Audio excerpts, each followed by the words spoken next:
Storage and transmission risk ഉണ്ട്. രണ്ടാമത്തെ type of റിസ്കുകളാണ്. അതിൽ first one virus, vital information under siege. നിങ്ങൾക്ക് എല്ലാവർക്കും അറിയാം അല്ലെ, വൈറസ് എന്ന് പറയുന്നത് വളരെ വലിയൊരു നമ്മുടെ സിസ്റ്റത്തിനെ മൊത്തമായിട്ട് ഹാംഫുൾ ആകുന്ന തരത്തിലുള്ള പ്രശ്നങ്ങളാണ് ഉണ്ടാക്കുന്നത്. ഇപ്പൊ ഇതിനൊരു 4 ലെവൽസ് ഉണ്ട്.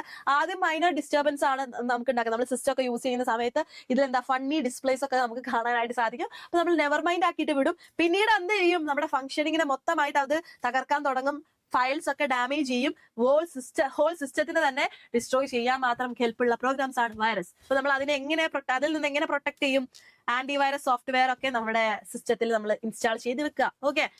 ആൻഡ് ഹാക്കിംഗ് എന്ന് പറയുമ്പോൾ നമ്മുടെ ഡാറ്റ ഓതറൈസ്ഡ് ആയിട്ട് ആക്സസ് ചെയ്യുക, ചേഞ്ച് ചെയ്യുക, മോഡിഫൈ ചെയ്യുക, ഇതൊക്കെയാണ് ഹാക്കിംഗ് എന്ന് പറയുന്നത്. അപ്പൊ നമ്മൾ എപ്പോഴും ക്രിപ്റ്റോഗ്രഫി ഒക്കെ യൂസ് ചെയ്യുക. നിങ്ങൾ എൻക്രിപ്ഷൻ എന്നൊക്കെ വാട്സപ്പിലൊക്കെ കണ്ടിട്ടുണ്ടാവും അല്ലെ. അപ്പൊ നമ്മൾ അയക്കുന്ന ഡാറ്റ അടുത്തൊരാൾക്ക് പോകുന്ന സമയത്ത് ആർക്കാണോ അയക്കുന്നത്, റിസീവർ ആരാണോ അയാൾക്ക് മാത്രമേ റീഡ് ചെയ്യാൻ പറ്റുള്ളൂ. അപ്പോൾ ഡാറ്റ ട്രാൻസ്മിറ്റ് ചെയ്യുന്ന സമയത്ത് അത് അൺറീഡബിൾ ഫോർമാറ്റിലായിരിക്കും പോകുന്നുണ്ടാവുക. തേർഡ് പാർട്ടിക്ക് അത് ആക്സസ് ചെയ്യാൻ പറ്റില്ല. എൻക്രിപ്ഷൻ ഒക്കെ ഓൺ ആക്കി വെക്കുക, ക്രിപ്റ്റോഗ്രഫി എന്നാണ് പറയുന്നത്. ആൻഡ് ഇതാണ് എൻക്രിപ്ഷൻ.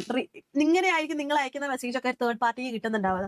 ഫോട്ടോ ക്ലിയർ അല്ലേ, ഇങ്ങനെയായിരിക്കും കിട്ടുന്നുണ്ടാവുക. അപ്പൊ ഇതിനെയാണ് എൻക്രിപ്ഷൻ എന്ന് പറയുന്നത്. അപ്പൊ എൻക്രിപ്ഷൻ ഒക്കെ ഓൺ ആക്കി വെക്കുക. അങ്ങനെയാവുന്ന സമയത്ത് അത് അൺറീഡബിൾ ഫോർമാറ്റിലായിരിക്കും കാണുന്നുണ്ടാവുക. ഓക്കെ. ഇനി ആൻഡ് ഇത്രയുമാണ് data storage and transmission risk എന്ന് പറയുന്നത്.